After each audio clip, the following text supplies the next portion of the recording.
about a couple minutes into the second period, maybe 5 minutes in, Nico Mikkola barges into Igor Shesterkin. And I know every hockey player, their instinct is to defend their goalie. In that moment, Erik Gustafsson, gets a roughing call, I believe, and probably one that, your teammates look at and say, you did the right thing, you defended our guy. But the Rangers have a chance to go up on a 5-on-3 there, and their power play to that point had not been producing, had not been good. You get a 5-on-3 in that game with a 1-0 lead and all the momentum on your side and the energy in the building. God knows what happens. And you can say what if about a lot of things in hockey, but if the Rangers find a way to score that goal on a 5-on-3, we could be talking about a totally different outcome and a totally different vibe in this series. Again, if they don't score in the 5-on-3, we're probably talking about the same thing right now. They don't score. Their power play has gone stale, and their energy has been sucked out. But those little things can have such big magnitude in a playoff series. And I'm just curious what you guys think about that one play. And obviously we're sitting here saying what if, but I think that's a huge turning point in the game. I mean, how rare is it to get a goaltender interference call from a defenseman on the penalty kill? Like, it was a really rare play, right? And I get it, though. I think watching Igor in this series, he's been a revelation. He's been unreal. And he's been so fiery, right? You see him punch Matthew Tkachuk. You see him push guys out of his crease. So I don't blame Gustafsson there, because we know that these Panthers players play on the edge, and kind of the way to keep them within line is to edge them right back. And so he made that decision in the time. You're right. That was a swing of the game. But like, anytime you talk to these guys, it's never one play. It's never one opportunity. It's a culmination of things. And I just think when it comes down to, and we talk about this game, the Panthers, like, once again, just wore the Rangers down in the third period. Just their style is so mentally and physically taxing. And that, to me, is why the Panthers are on the brink of going to their second straight Stanley Cup final, and the Rangers have to win 2 to get there. Yeah, and Emily, I would be so curious to hear, and I don't know if anybody asked or talked to Erik Gustafsson last night after the game, but did he know that there was a penalty called?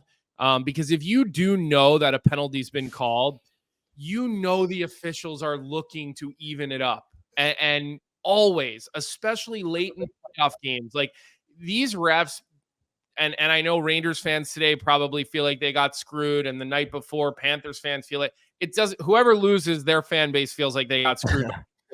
So if we're going to play conspiracy theories, the league would want the Rangers in the Stanley Cup Finals because it's New York, right? If we're going to play that game. But I'm just curious, like, because as a player, you just have to know, like, all right, we're about to get a power play. I can't do anything to jeopardize that play. Now, if it was like an egregious elbow to the head and the guy got knocked out, and it's like, emotion, and Rempe's on the ice and whatever, that's a different circumstance. But, Erik Gustafsson, who's one of the nicest human beings in the entire NHL, who's not a physical player whatsoever, you got to have better awareness there. He's also a power play guy. So, that responsibility, I know people are upset at the refs, but you got to put a little responsibility on the player there for not having that situational awareness.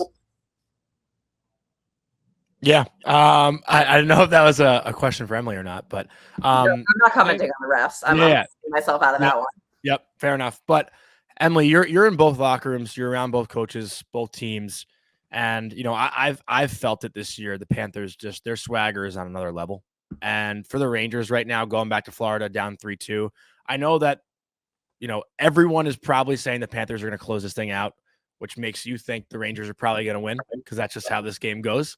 But can you talk about just the vibe of the rooms and the vibe of the players, and what you can do to, and this is going to be as cringe as it gets, but turn the swag off for Florida, I think both teams very much follow the identity of their coaches. Like, I've been saying this, I said it on a couple SportsCenter hits yesterday, and I firmly believe it. The Panthers are one of the most confident groups that I've ever been around, like, point blank. And again, I think when Paul Maurice took over, he made this bold decision of like, yeah, you guys look awesome and you're scoring a ton of goals and the fans love it, but this isn't going to win in playoff hockey. And I'm going to make you guys play the style where you're completely hounding pucks and you wear teams down, and it's going to be mentally and physically taxing. But they all bought in, and the style that they play is so clear, and that's why they're so swaggy. It also follows Matthew Tkachuk, who's not afraid of the mic, just like Paul Maurice isn't, and that shields some other guys like Alexander Barkov, their captain, who doesn't love the attention so much. And I think they know who they are. They don't care. They play on that edge. They've really peeled back that physical element in the playoffs to the point where they're not getting penalized for it. Like I reported during, I think, game 1 or game 2 that on their bench it says STFU under all of the officials' names. Just like, guys, stop complaining to the officials, focus on your game, and their penalties are way down. So I just think they're a super confident group. They know who they are. They know their style works. And they have the ability to bully other teams. And that's why, like, even though you're going to hear all the guys say there's like one game at a time mentality, like deep inside, I think they're like, we're those guys, we're the dogs, and we're going to win. Yeah. Meanwhile, the Rangers, like Peter Laviolette is all about the process, and they practice so hard. And it's because, like Brady Schneider told me, we just feel like you can't turn on and off competitiveness. Like you just need to turn it up all the time. And all season long, you saw it. I mean, this is a team that's had more comeback wins combined from the regular season and playoffs than any other team in NHL history. And so even when their backs against the walls, even when you don't believe in them, like they trust their process too. And that's why I do think this series isn't quite over, but much more muted, much more understated. Like the guys who I think that are vocal leaders and emotional leaders, I think that would be like a Kreider. He's not showing it to us, the media. He's just showing it to his teammates. So you're having a lot of mystery and questions of like what's actually going on behind closed doors, but you know they're a confident group too. One quick follow-up to that, Colby, if you don't mind me stepping in. What does STFU stand for? Yeah, am I allowed to? This is not a Disney. I was just wondering if you'd drop an F-bomb on here. Johnny uses the F word all the time. It makes me a little uncomfortable. Oh, it's okay. I mean, like he was getting punished in detention like a couple years ago for those words. So like, we just gotta, it is. I do always have to remember that like it's not that long ago. Johnny was probably sitting in front of the TV watching Nickelodeon and like Nick at Night. So big Jimmy Neutron guy. Well, I don't know though. Spin Z, did those even exist still? You guys have this now. You and Jimmy Neutron have the same size forehead. So yeah, it makes sense. I fucking spoon fed you that one. You did. So Emily, you brought up Paul Maurice, and I think he's been an absolute clip machine this year. I mean, the clips coming out of every time that he talks, whether it's you interviewing him on the bench, whether it's his press conferences, pre, post, whatever, they're running it all over SVP at night. They're running it all over the Sports Center. McAfee is showing the clips. I mean, it is everywhere. How enjoyable is it for you to have some personality? Because, so often you get these players in these big moments and under the surface, their feet are moving a million miles an hour. They're ready to scream and celebrate. But then they sit down with you in front of the microphone and their arms tighten up. Paul Maurice is the complete opposite of that. He's willing to take all the attention. He's willing to take all the pressure off his team. And he just gives you like ridiculously funny comments all the time. And is that something that you're just like, I can work with this guy compared to what I'm normally doing? Yeah, I'm not gonna sit here and bitch. Oh, curse. That my job. You're fully allowed to curse, by the way. I just wanted to fucking right. All right. I'm not gonna bitch that my job is fucking hard. And then I sit there and I know these guys have personalities, and it's so much more muted and understated to other sports because of the culture of conformity that we have. It's just one of the reasons we love hockey, but it limits it from a media perspective. That said, it's really tough, as you mentioned, Kobe, like Alex Wenberg, when you come over from the trade deadline and you score a game winner on the road and it's like the biggest, most important goal and you hadn't produced yet. And I give you a layup of hey, talk about Igor Shesterkin, who kept you guys in this game where you didn't have any opportunity. And he's like, yeah, no, he's really good goalie. We're really lucky to have him. On Alex, give me something here. It was also very Swedish of him. So it can be frustrating at times because we want to grow the game. And here at ESPN, I feel we believe growing the game through storytelling. We're a Disney company and stories need characters. Characters have personalities. And I think Paul Maurice, I would put John Cooper in the category too. Get it better than everyone else. That we have a function to do as media to sell the game, and they can play a part in helping us out. Paul loves the mic. I'm going to say it. He loves it too, because I think he's got a good command of his room. And even though he has a bunch of guys who aren't afraid to speak up too, like Tkachuk, it takes a lot of pressure away from them because they're all talking about whatever silly and ridiculous analogy that Paul came up with that day. And they're not talking about oh no, you know what, they did, do X, Y, or Z or whatever. So it is super refreshing. You do need to just stick a mic in front of his face and just get after it. He knows what he's doing though. I really believe, and I believe this with John Cooper when I covered them to the Stanley Cup final my first year doing this. he plants story ideas and seeds like early on and like lets them grow and matriculate. Like he's got a script. And he wants us to follow the script. Like the bad ice. He keeps dropping those little bad ice seeds. But like the Rangers started that, though. The Rangers But you know what? Listen, Madison Square Garden ice has never been good. I've played on that ice a couple of times because the constant turnover and concerts and Knicks, and it's never been good. The building's always been warm. Well, but it was fucking funny. freezing in there last night. Well, they talked about that last night. You heard it on the broadcast, right, Emily? You guys talked about it. Yeah, I mean, it was noticeable. First, I just feel bad because I want to like clear something. Paul, who runs the ice there, he's this British guy. He drives the Zamboni. Unbelievable human. I see how hard these guys are working on the ice. Yeah, for I don't sure. want to say it's the ice crew. Like, they know what they're doing. But when you book this building in the middle of Manhattan, as much as they do, with a concert before every game, it's impossible. They've been taking so many measures. Like, there's a big gate that goes up the ramp that I usually walk up. Cars go up. Like, they've been keeping that closed. As Johnny mentioned, like the AC was blaring yesterday. But Maurice, like, even when he's not talking about the ice, he is talking about the ice. Like, it was funny. I think it was before the first game in Florida in our like off the record chat with broadcasters. He was like, like, I really don't want you guys to mention, but like the ice was really bad there. And then all of a sudden they stick a microphone in Paul Maurice's face on national television and he like gets that subtle dig in. And then even yesterday when I meet him in between the first and second period, and I was kind of just like, does this look like Panthers hockey? Because the Rangers had a good period. He goes, we couldn't finish our 2-on chances. I'm not going to complain about the ice. Yeah, I'm not going to complain about it. So when you say it, it forces me to bring it up. Like he knows exactly what he's doing. Mind games.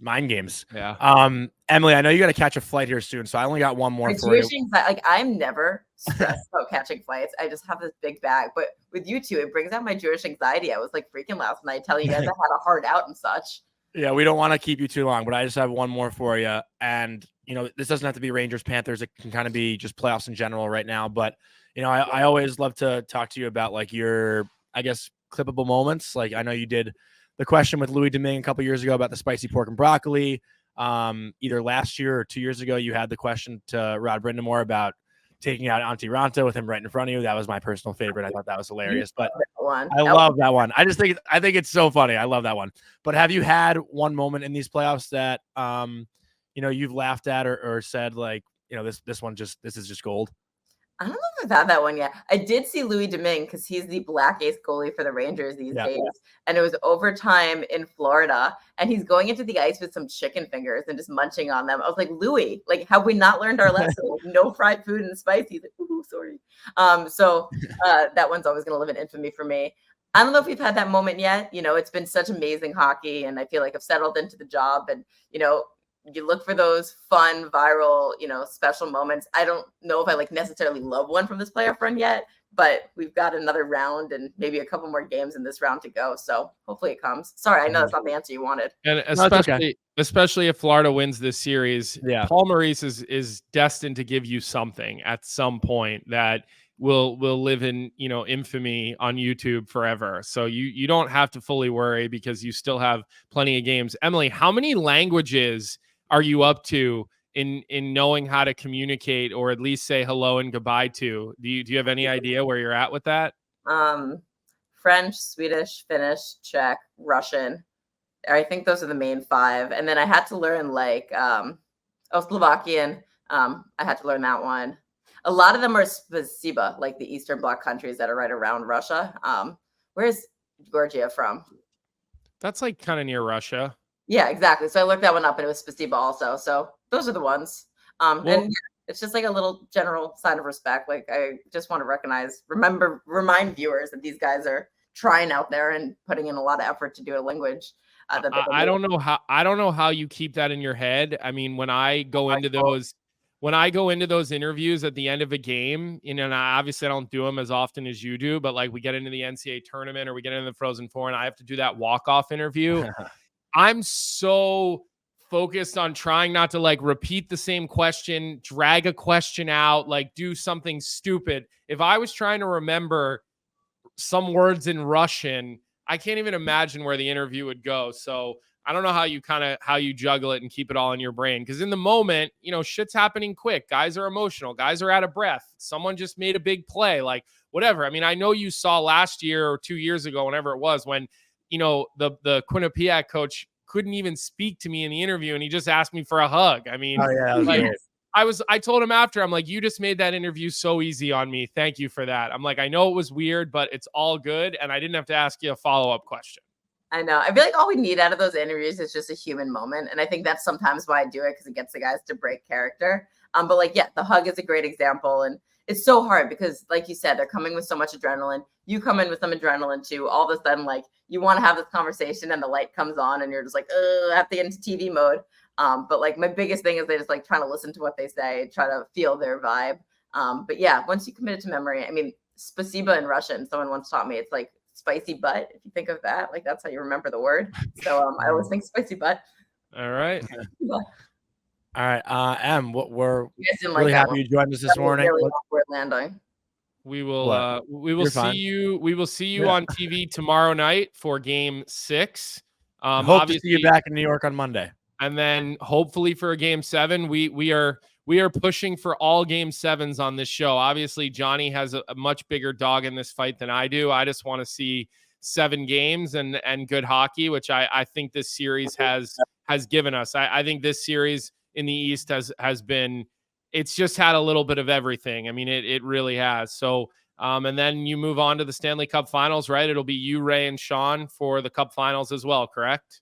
Yeah, it will. And I'm pumped to do it. I was pumped to come on with you guys this morning. I just have to say, Johnny, incredible rebound. I was like expecting sad boy this morning, moping around, but like, I called him out on that. I called him out on that this morning. I said, listen, you need to get your energy back, because after the loss in Florida, sad puppy sat on here for an hour with me, and it was very, very, demoralizing.